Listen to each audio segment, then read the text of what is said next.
Hello and welcome to our Coronavirus Getting Back to Work webinar.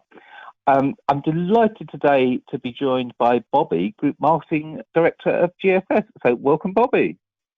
Thank you, Chris, and thank you everyone for having me today. So in today's webinar, it's titled Getting Back to Work, which some of you may think is a strange title because you may have been working throughout the entire coronavirus lockdown. But it's not just you getting back to work, it's also consumers with the high street reopening and different businesses reopening. And the pandemic has caused an awful lot of disruption.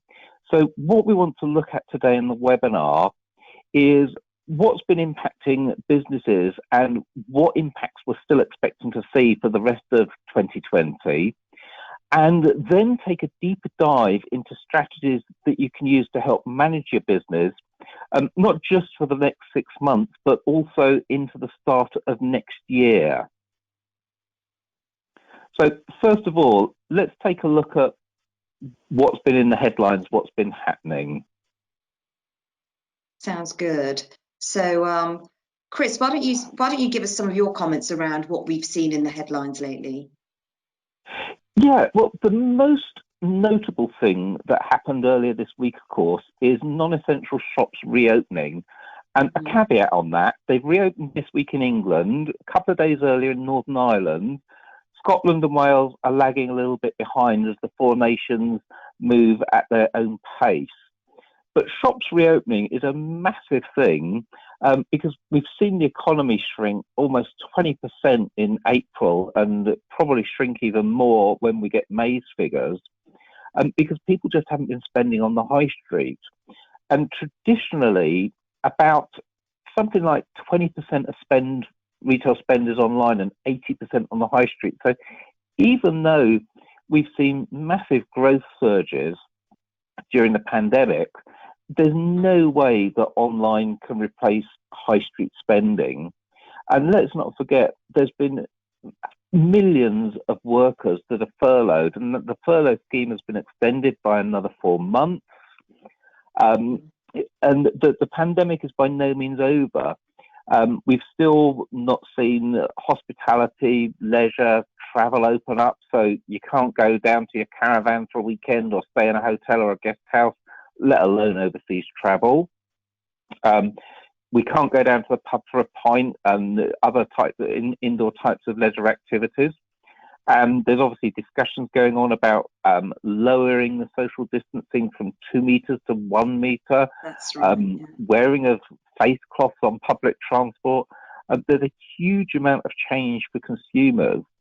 But I think one of the encouraging things is, as we can see in the image of the metro here, people were queuing to get to the shops.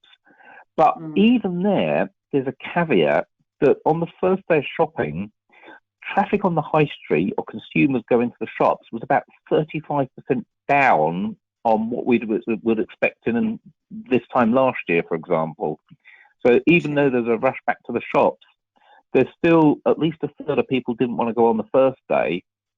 And with the people that did go on the first day, they may not be so excited about going on the second day, the third day, next week, next month.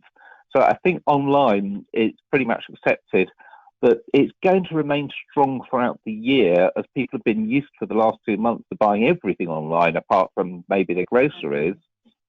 So I think the best explanation I heard is that we're probably going to see 2 months on the high street like December where it's absolutely rammed and everyone's desperate to get back to the high street. But with the economy and the furlough scheme and as people start to go back to work and find actually they're getting made redundant because their job hasn't existed for some time, but they've only just found out, people's purses will be a little bit emptier. And after 2 months of kind of December levels of shopping, I think what we're going to see is kind of maybe 12 months of January type shopping where people are watching their budgets and keeping the money a little bit tighter. And the other thing, the kind of elephant in the room that's not even on this slide is what's happening with Brexit. So there's been an agreement between the UK and EU that the time for an extension to Brexit has passed. They have agreed to step up the frequency and the pace of the discussions on a future relationship. But again, no one really knows what's going to happen with Brexit and how it's going to affect businesses. There's been talk about, for the initial few months, perhaps relaxing imports at the ports so that essential food supplies, etc., can get through. But we don't really know how long that may go on for and quite what our trading relationship will be. So we need to start thinking about preparing for that as well. So I think the reality is there's an awful lot going on in the world. And when I say in the world, don't forget everything we've talked about so far has pretty much been the UK, and some of it specifically England rather than the UK. And every other country in the world is going through similar experiences, and well, with the exception of Brexit and our European friends, obviously it affects them as well. But the rest of the world have all been going through the pandemic, and there's another flare-up in China, and Beijing's shut down again. So I think the one thing we can be sure about is there is no new normal. We're entering a period of exceptional uncertainty, and we need to be prepared for constant change. I think that absolutely sums it up. I think that is the only thing that is certain, is that we are in this constant state of flux. And one of the headlines I'm always seeing in the press in relation to COVID is, you know, these are unprecedented times. These are times of great uncertainty. So I think that's something which we probably all agree on. Yeah, I think so, and I think that's what we need to prepare for, is prepare for the unexpected. No one expected the pandemic. Brexit was kind of expected, but we still don't know what to expect. So the end of this year, the 1st of January 2021, or probably the 2nd of January when we go back to work, or the 3rd in Scotland, everything is going to change yet again. Exactly. And just to add more to that, of course, there's peak as well. So, you know, there is this big question mark hanging over, as you said, Chris, what should we be planning for over the next 6 months? Or how do we plan for it, given that everything is so uncertain? Yes, and I think peak itself is going to be interesting, because at the moment, I'm still looking at that picture of the metro with the queues on the high street. It's a nice sunny day. They're out there in their shorts and t-shirts. It's not going to be like that in November and October when you start your Christmas shopping, and certainly not for your last minute shopping in December. Who wants to queue on the high street for an hour to get into a store when it's freezing cold and either chucking it down with rain or maybe even snow and frost on the ground and -1 degrees? Sure. So I think queuing it's been nice to queue while the weather is nice and you can chat with some strangers in the queue, but it's not going to continue, I don't think. And don't forget that a lot of the retailers were attracting, you know, customers to the stores with great, you know, sales and discounts and everything else. So, you know, when we look at that image of people queuing for hours, you know, I think it was Primark, wasn't it? But it was the same picture outside a lot of the high street stores. Let's not forget, they're there because they've been attracted by, you know, big sale prices, and also, you know, like you said, people have got a lot of pent up demand. They've been locked in, so of course they want to, as soon as they've got the chance, they want to get out there and try and have that experience of shopping in a store. Yeah, so I think what we should be looking at is let's look a bit more closely at your own business, and let's discuss whether your sales have gone through the roof, or maybe your sales weren't so good, or you even had to put your business on pause during a time. And let's look a bit more at how coronavirus has actually changed e-commerce, possibly forever, and how do you adapt your entire processes, everything from looking at your staff in your warehouse and social distancing and how you get to work, to adapting your delivery just to approach and survive under a new normal, whatever that may be. And the one thing I can tell you it will be, as I said, is the new normal is constant change. It's not a new status quo. you should now expect the unexpected. Absolutely. And that's the world that we now live in. Yeah. Okay. So look, let's as you know, GFS are the UK's largest provider of global e-commerce services. So that's really why I wanted to come onto the webinar today, is really to share what we're seeing, what are some of the coping strategies that we've been working with our customers to help them prepare their delivery and returns. Let's not forget returns for peak, for COVID, and for Brexit. So, but before we get into that, let's, like you said, Chris, let's dive down into some of the big questions, such as how has COVID disrupted e-commerce and what challenges has this created? So from our perspective, you know, the question is, we have seen a lot of change, especially in customer behaviors and how people shop online and how it's actually impacted the e-commerce industry in general. But the question is, you know, how much of this is going to stick and become permanent change post-COVID, and how much of that is actually temporary, that's going to pass. So since lockdown, you know, consumers have had to make do with a much poorer experience of online shopping than what they've been used to. So like many of us, including myself, you know, since lockdown, it's not unusual to go on a website and find that the product you want to buy is not in stock, or even find that you're not able to place an order because the website has been shut down. They can't take any more orders because they've had a spike in orders and they're struggling to fulfill and get them shipped in the warehouse. And the delivery experience. Yeah, sorry, Chris. I think just on that, a typical example is actually Next.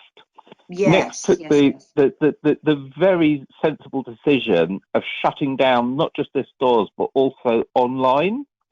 And they took several weeks to rejig their warehouse to take into account of social distancing. And in government terms, it's to make it COVID-19 secure, which is a phrase you'll see.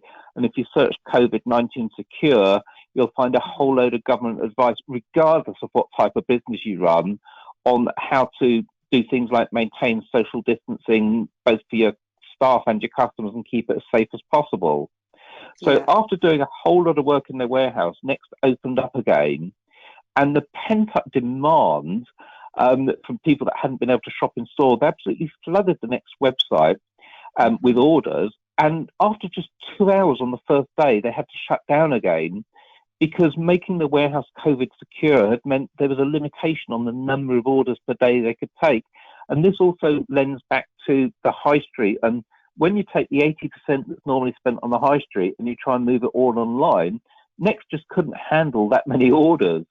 So after 2 hours, they had to put their website back into browse-only mode. And I think there's been an awful lot of this pent-up demand, but retailers just haven't been able to cope with it. And I'm sure many of those listening to the webinar today have had to make changes within their own operations, whether it be operating multiple shifts or extended hours, allowing staff to travel at different times of days. So start times are shifted to allow for travelling in off-peak hours. And this is obviously changed e-commerce quite a lot, because if you're normally, we all start at 8 o'clock, we finish at 5 o'clock when the courier goes. That's just no longer possible if staff can't actually get to work at the time you need them. Well, you mentioned that, you know, some of the people listening today may not only would have experienced those challenges in the warehouse of having to adapt to, you know, social distancing measures, trying to get hold of PPE equipment, trying to, you know, put on new shifts, changing shifts around so that they can, you know, still have the capacity they need to fulfill orders. But then they would have also found pinch points when it came to getting carriers to come and collect orders from their warehouse or from wherever and get them dispatched to the customer. And that's because just as the retailers were suddenly hit with unexpected volumes, it was the same when it came to the carrier network. And that's what certainly we've been what we saw. And what we're actually seeing get worse, actually, as we head for peak, is lack of capacity, specifically for domestic, right? For domestic shipments. We're already seeing carriers struggle there, and it's not going to get any better as we head for peak. Just forecasting the volumes, it's not easy for the carriers either, because if they're expecting 20, 30 parcels from you and they turn up and you've had a bumper day and you fill their van, that's got the knock-on effect of when they go to the next poor retailer and their van's already full and they can't fit their shipments in. Or actually what they'll do is they'll take the 20 parcels that you said you were going to give them and they'll leave the rest. And that's where, you know, you're going to end up with parcels stuck on the warehouse floor, not being shipped. So I think that it has disrupted. When we talk about what disruption have we seen, I think from the retailer side, operationally, we've seen disruption when it comes to being able to adapt operations, to do pick and pack, you know, having to deal with unexpected volumes, right? At times when you're having to put new measures and come up with new processes for health and safety. You're struggling to find PPE equipment to make sure you can keep your staff safe so that you can continue business as usual. You've got issues with capacity, whether it's because you've got less staff or because the carriers don't have additional capacity to be able to, you know, to cater for the additional volumes that you've got.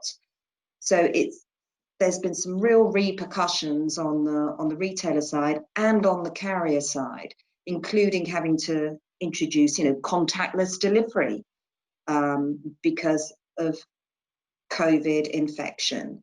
And like you said, Chris, what that means is that there's so much uncertainty, it's absolutely impossible to forecast. And as retailers, how do you forecast what you're going to need in terms of product, in terms of capacity in the warehouse, whether that's people or carriers, and you know, and is this a shift in, you know, is this shift going to continue, or is it going to fall back, you know, to seeing more spend on the high street, or are we going to continue at the types of volumes that we're seeing now, which is in some cases even higher than what we've seen during peak times? Yeah, and I think a lot of that is going to depend on how customers' buying behaviours changed. And I mean, from day one, customer buying behaviour was, well, we go to the shops are closed, where can we buy from now? It's got to be online. But I think there's something important here to realise, and that is a lot of customers are still wary about going to the high street, no matter how much the government tells us it's safe. You just look at the queues on the high street and to get in and so on. Many people are still taking the decision, well, you know what, I'm either over 70 or I've got asthma or whatever, I don't really fancy going out yet. And some who are shielding have actually specifically been told, don't go out, don't go back to work yet, it's too soon for you. But I think also buying behaviour and shopping habits, people have been for almost 12 weeks used to shopping online, and that's kind of quite a habit to break now and say, okay, I won't shop online anymore, I'll go back to the high street. Mm-hmm. No, it's true. I mean, how has this changed customer buying behaviour? I think, or again, has it changed it, or has it just accelerated something that was already there? I mean, my personal opinion is that we see the headlines as COVID killed the high street, but actually the reality is that this is a trend that we've been seeing across many years, over the past recent years, in how the shift of consumer spend is moving from high street to online. So my opinion is that it's actually accelerated a shift, a trend that was already there. You know, so I think post COVID, when things get back to normal, whatever that's going to look like, I think that there will be more people will be spending more of their budget online versus offline, and I think that this is going to put retailers, the high street is going to have to think harder and faster about how they're going to transform the high street to make sure that they can attract customers back and keep them coming back to spend on the high street. And certainly what we have seen in customers during lockdown is that the consumer suddenly become an angel, really tolerant of when is my parcel going to arrive, tolerant of stay calm and queue here please sir or madam, and wait here for 2 hours. My personal opinion is that behavior is going to bounce. What we know and expect in terms of the customer is king, and the customer experience is absolutely vital, right? I think that's going to come back. And in lockdown, we've seen that, suppressed, because the consumer has just made do with what they're able to get and when they're able to get it. So, the experience for them has changed dramatically. Some of their behaviors have changed. I think the overall trend of the shift from offline to online spending, that's only been accelerated. And when things do get back to some sense of normality, the demands of the consumer in terms of wanting a first-class experience and a seamless experience, whether they are online or offline, and especially their expectations around choice and convenience, whether that's choice and convenience of products that they want to buy, and in our case specifically, choice and convenience of delivery and returns, those expectations are going to come back bigger and stronger. Yeah, and I think there's also one other shift that's going to happen, which is that consumers have been or make it very easy for carriers to have successful first-time deliveries, because let's face it, most people have been furloughed, sat at home, or they're still working, but they're working from home.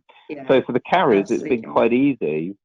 But I think having been used to stuff magically arrive at a time which is convenient to you, without realising the time that's convenient to you is any time from 9 o'clock in the morning till 9 o'clock at night, 7 days a week, is going to change to, they still expect that convenience, but they're not going to be at home all of the time anymore.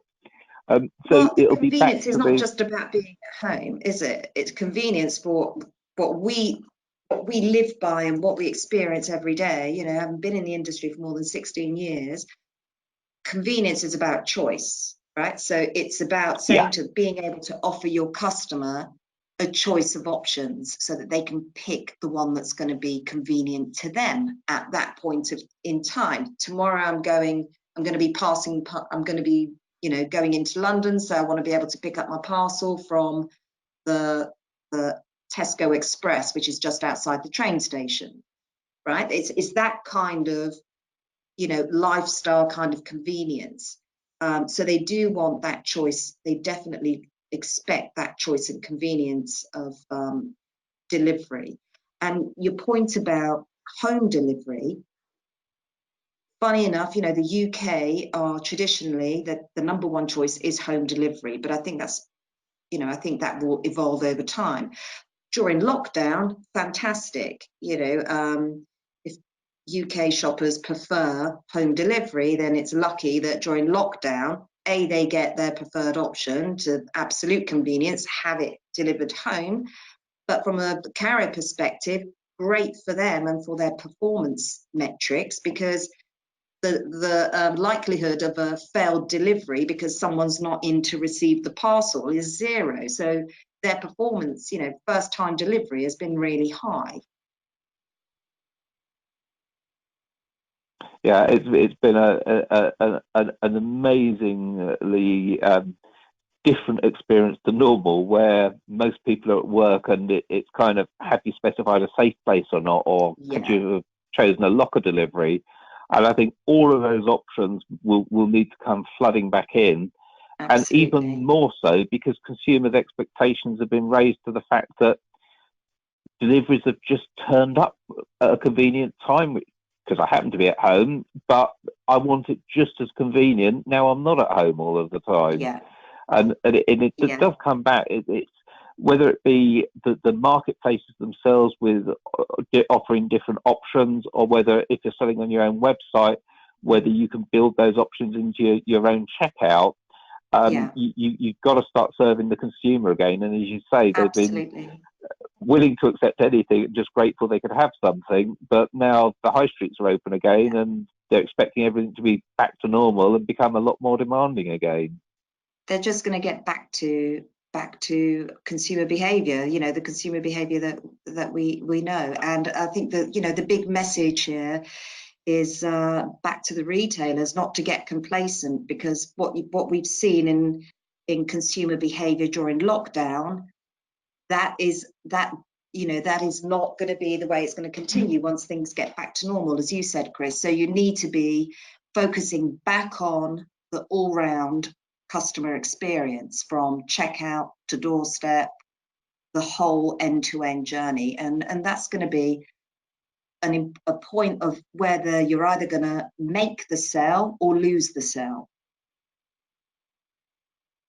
And so the burning question then, Bobbie, is how do we get back to normal? What do we need to do? What strategies can you offer us for keeping these customers? And let's face it, a lot of businesses have won new customers either through marketplaces or direct to their website, both small and large businesses, those that have stayed open.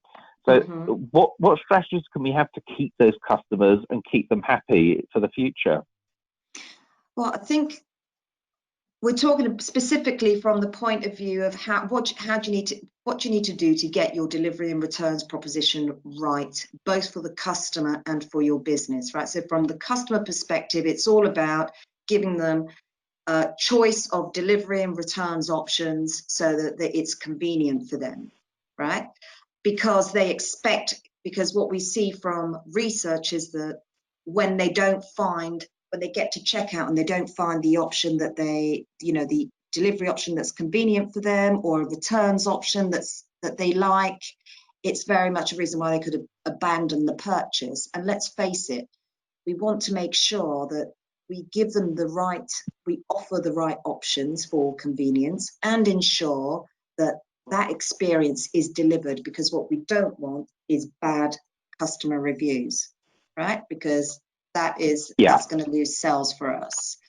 However, now you've put yourselves into the shoes of the online retailer. And as we said at the very beginning, right, what COVID has done is put a massive question mark that's hanging above us in terms of, well, is consumption, are we going to continue seeing the volumes of purchase, of orders coming through that we've seen so far? What is demand for? How do we forecast for demand, right? Or what should we forecast?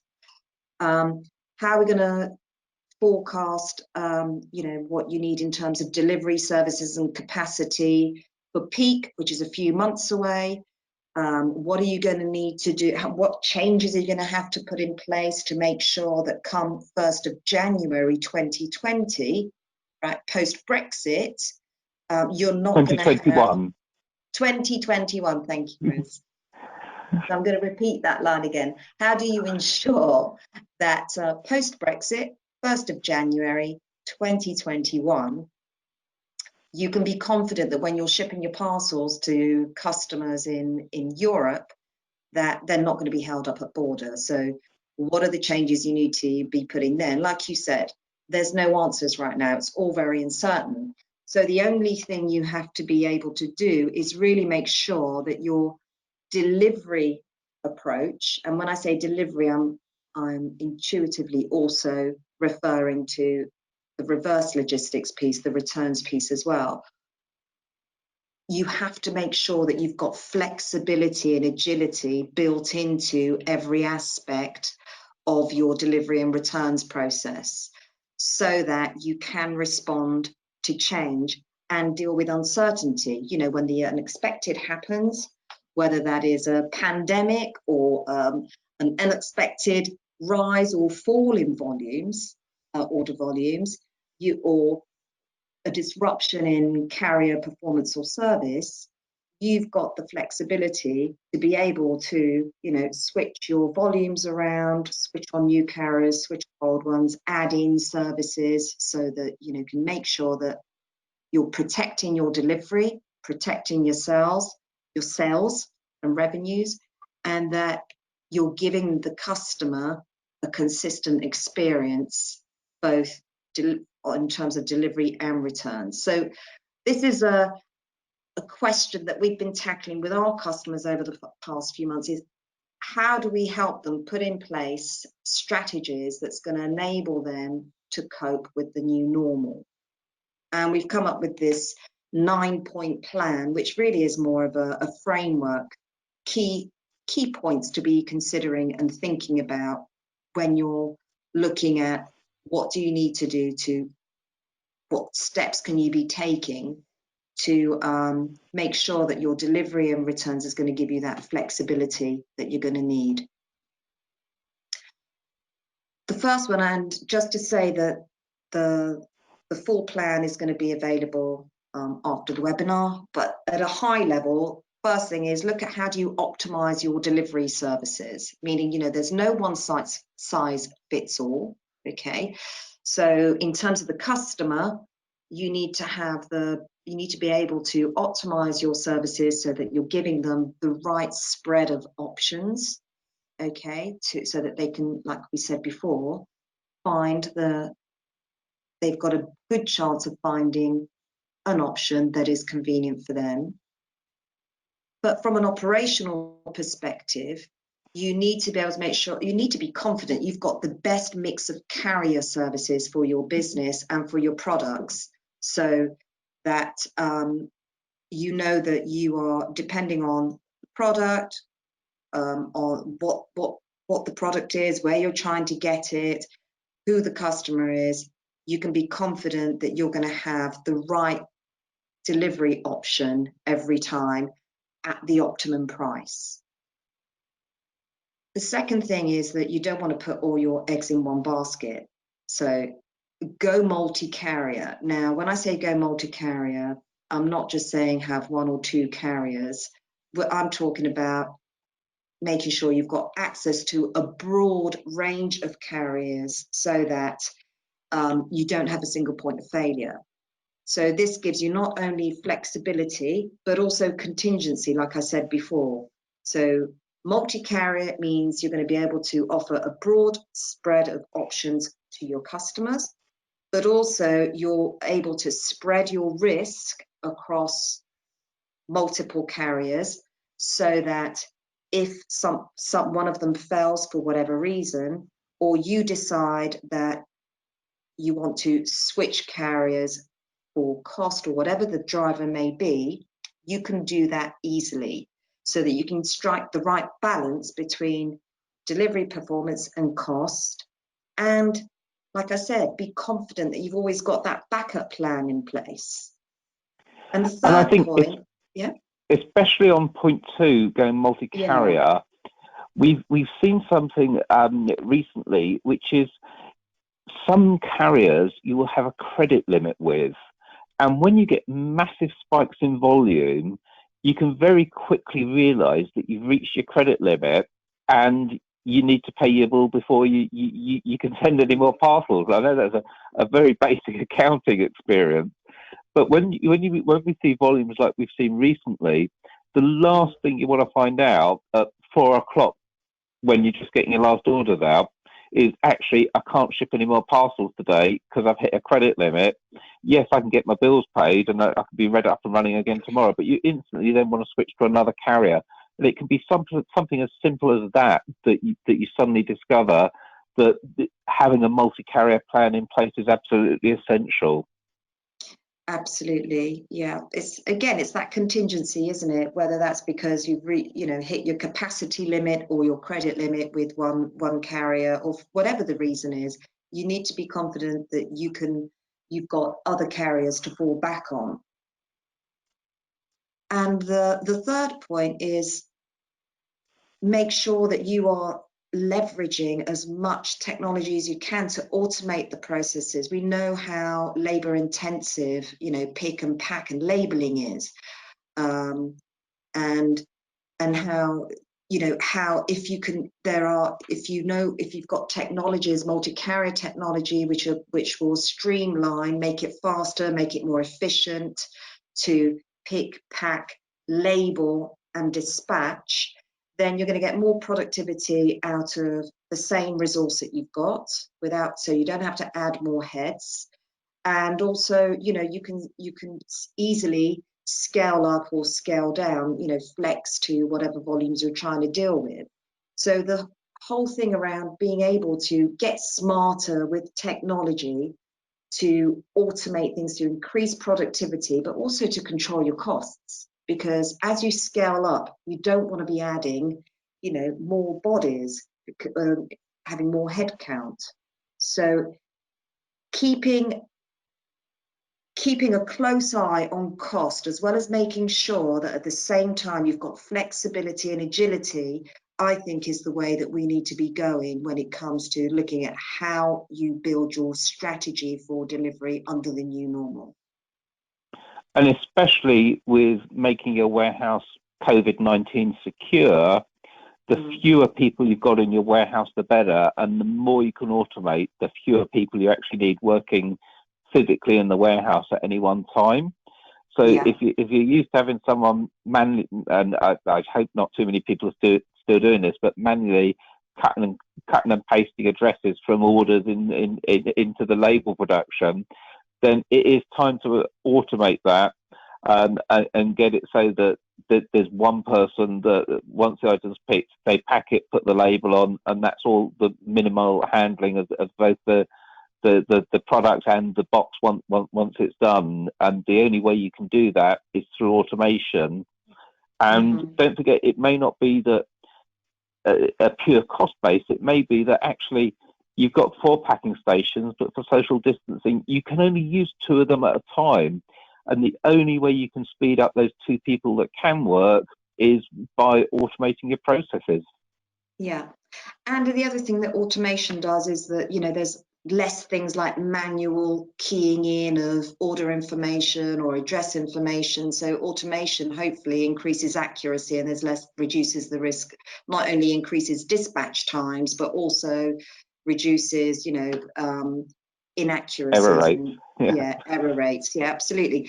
So these 3 points, the first 3 points, this plan is actually built on giving you flexibility and contingency, because like we said, the big unknown, you need to be able to be agile, to respond to change, to scale up, scale down, whatever it is. But at the same time, whilst there are good times when, volumes are high, equally, you've got to be mindful that it could go the other way as well, which is why we've also got a focus on the bottom line, which is why when we say optimize your delivery services, is not just looking at the mix of services, but also make sure you're getting them at the most cost efficient mix as well.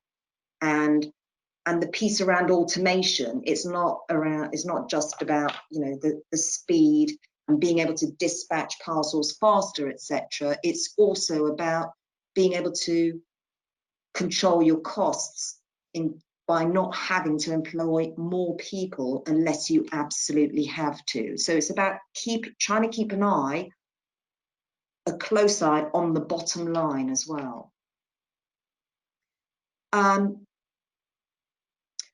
The next point 4, is about make sure that in your delivery strategy, you're focused on offering choice of delivery at the checkout. So this goes back to, post-COVID, the consumer, focusing on the consumer experience and making sure that when they get to checkout, you're giving customers a broad choice of options, so that they can choose the delivery option which is going to fit their lifestyle, and also to make sure that you improve first-time delivery success. by giving them options such as, choice of day, time, click and collect, points, etc.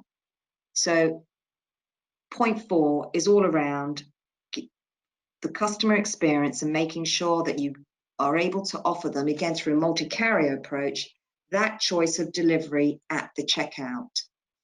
The 5th one is about taking control of delivery at checkout. So again, because of unpredictability, we talked about at the beginning, we mentioned how some websites were switching off at a point where we're just switching down the websites, not taking any orders because they'd hit their maximum capacity in the warehouse in pick and pack. Make sure that you do have that ability at the checkout so that if you have to, are able to switch off, say, next day delivery options. So you can still take orders, you don't want to lose sales, but you're not giving them next day delivery options, or you're giving them sort of 2 to 3 days or whatever, to give yourselves that time to be able to get rid of order backlogs and make sure that A, you can take the order, and B, the customer's not going to be let down. So that means that you need the technology that's going to enable you at the point when you need to very quickly and easily be able to switch on and switch off certain delivery options at the checkout, as a way of being able to manage, volume going through the warehouse. Point 6, the next one.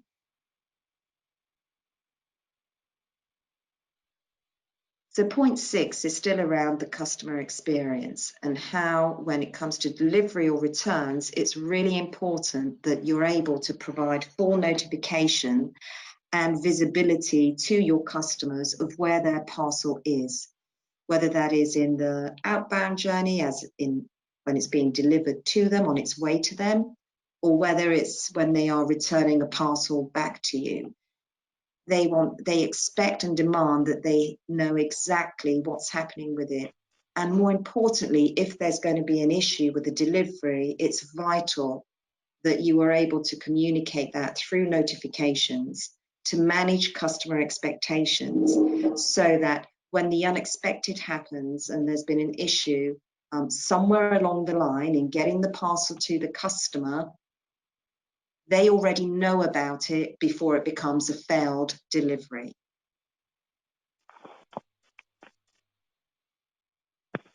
Yeah, and I think this is ultra important as people do start going back to work, because people have got it in their heads that it doesn't matter when a parcel arrives because they're going to be home. But as people start, some will be going into work 1 day a week or 2 days a week, or suddenly find there's a meeting they've got to go into work for. And the in-flight deliveries just allows them to say to the carrier, oh, I know the parcel's due to arrive today, but could you deliver it tomorrow instead? And it's such a simple thing to be able to do, or to specify a safe place, or as you say, change the delivery address. And I think without tracking notifications, this is where customers are going to start getting upset with deliveries, and it's just going to cause exceptions on your exception report for failed deliveries. So enabling those tracking and making sure that the customer gets the tracking, whether it be SMS or email or through the courier app, is going to start becoming absolutely essential again. Exactly. And don't forget, this is all about what's going to happen, in the next 6 months and beyond.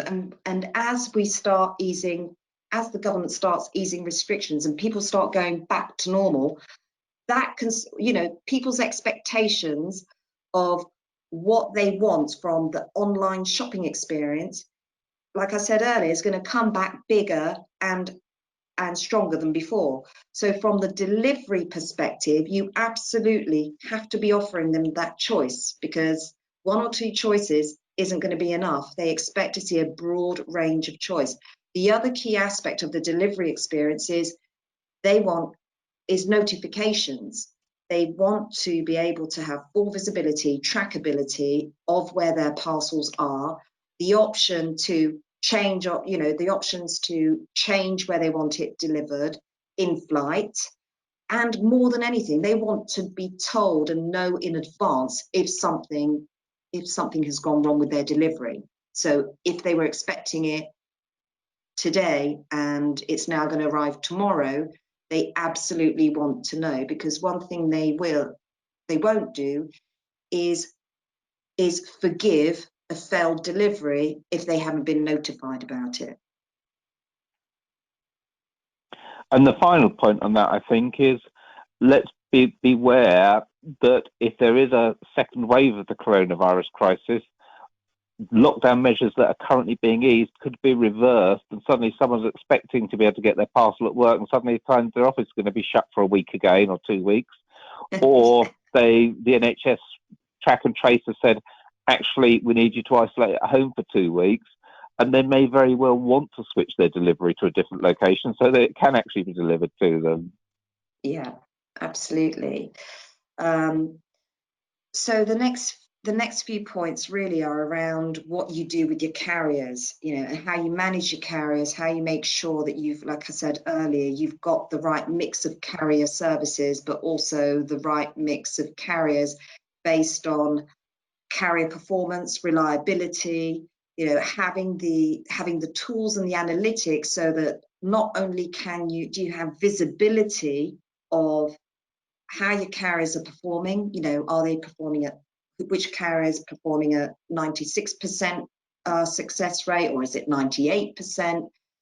Having that level of visibility of carrier, of performance by carrier, so that you can make decisions around, do I have a service issue here? Do I need to look at alternative carriers? Do I need to be having a different discussion around, my service level agreements and costs, etc.?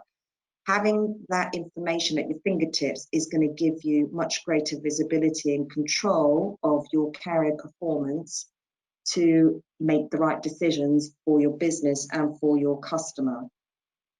Point 8 is around optimizing delivery costs, and we talked about how you can keep an eye on costs by making sure that you're getting the right price, getting services at the right price from the right carriers. The other aspect is making sure that when things are shipped, they're being shipped in the most optimum way based on what's in the basket.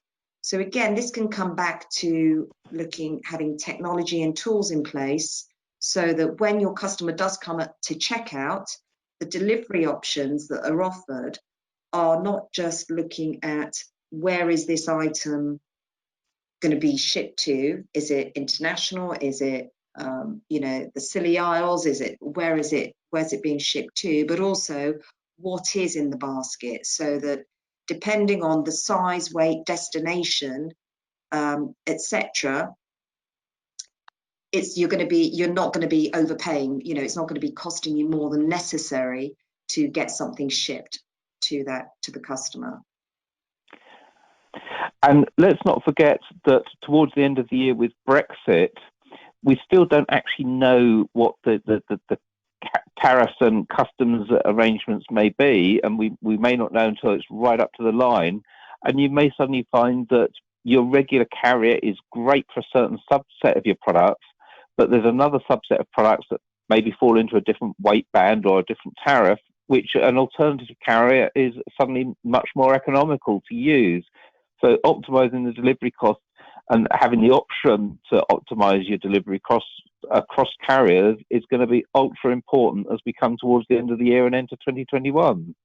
Absolutely. And on the Brexit point, yes, the tariffs that you're getting today from your carriers may change, because there'll be additional costs to manage more complex, border controls, etc. But also, how confident are you that the carriers you're using today are going to be Brexit ready? So again, it's another reason why you need to be looking at which carriers you use today, looking at your carrier mix, looking at your delivery options, and thinking about not just having having the broad enough range of carriers in there to spread risk, but making sure that the carriers that you do have that you're working with are also going to be Brexit ready. And that really leads me on to the final point, which is we understand that's a lot of complexity for customer, for businesses to get their head around. Trying to unpick, tackle questions such as under the current circumstances where we're in total flux, it's impossible to forecast, volume orders and what you're going to need in terms of carrier capacity. You're still under the same pressures of operational pressures of having to find the most, optimum solutions for cost and mix of carriers, whether that's domestic or international. You're still expected to meet, customer demands in terms of what they expect from the delivery and returns experience. And you've got these big questions around, well, I still need to plan for peak. I still need to be ready for 1st of January 2021, but I still don't know what I'm supposed to do. This is where you need to sit down and get some expert support and advice. So whether that is working with your current carriers or whether it's working with looking for a different carrier, a multi-carrier provider who's got that broader visibility, part in terms of what's going to happen in the industry, what potentially may be the impact of Brexit on cross-border e-commerce, and more importantly, who can provide you with that, give you all the benefits of that having a multi-carrier approach, but maybe make it more accessible to you, because let's not forget that not everybody is going to be a large tier 1 retailer, in which case, they do have the weight and the budget and the capacity requirements to be able to negotiate good rates and work across multiple carriers. Not everybody has that luxury, but working with an expert will hopefully help you tackle some of these big questions, as well as perhaps give you access to some of the services and prices which may not be available to you today.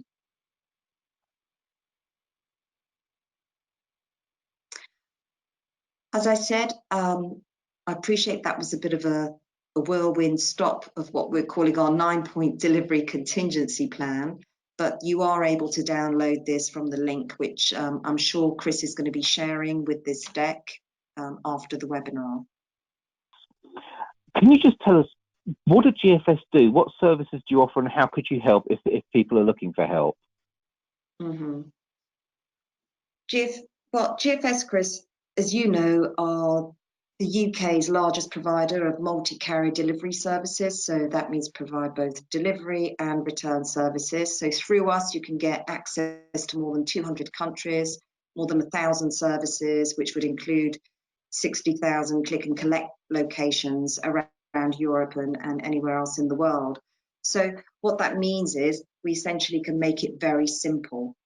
Simple in terms of giving retailers all the benefits of a multi-carrier approach without the complexities of having to deal directly with multiple carriers, and also being able to answer and resolve some of those big questions and problems which we know retailers are facing today. Amazing. So I think we could probably sum this up by saying that we're entering a world of uncertainty. But just to finish up, could you just re-emphasize for us those expectations of consumers, where I think you said that consumers have actually become like angels and just willing to accept anything, but what are their real expectations going to be? And if you can forecast, what are those expectations going to be like at peak in Q4 when we get really, really busy? That's a really good question, Chris. What I said earlier about, let's not be fooled or become complacent that, consumers during lockdown, they've become very tolerant and, willing to just make do with a very different online experience. That's all going to get back to normal, which means, and normal to us is really what's at the heart of online shopping. It's choice, it's convenient, it's convenience, it's having a seamless, consistent experience every time. So that applies not only to products that they're buying, but very much so to what they expect when it comes to delivery and returns. So there's nothing to forecast other than it's going to go back to the way it's always been. And whether it's today, tomorrow, or during peak, they expect that same choice and convenience and seamless experience, no matter where they are in the world and no matter what time of year it is. And that is the operational challenge that we have to help customers address. That's a really big ask, especially with social distancing in our warehouses and everything. But Bobbie, I want to thank you so much for everything you've shared today. And for everyone that's been listening, we will make sure that you get emailed the link for the 9-point delivery plan. And in fact, we'll make the slides available in a PDF so that you can get them all if you check on Tamebay later today, but if you signed up for our daily email, you'll get it in tomorrow's daily email. So Bobbie, once again, thank you so much. Wonderful. Thank you, Chris.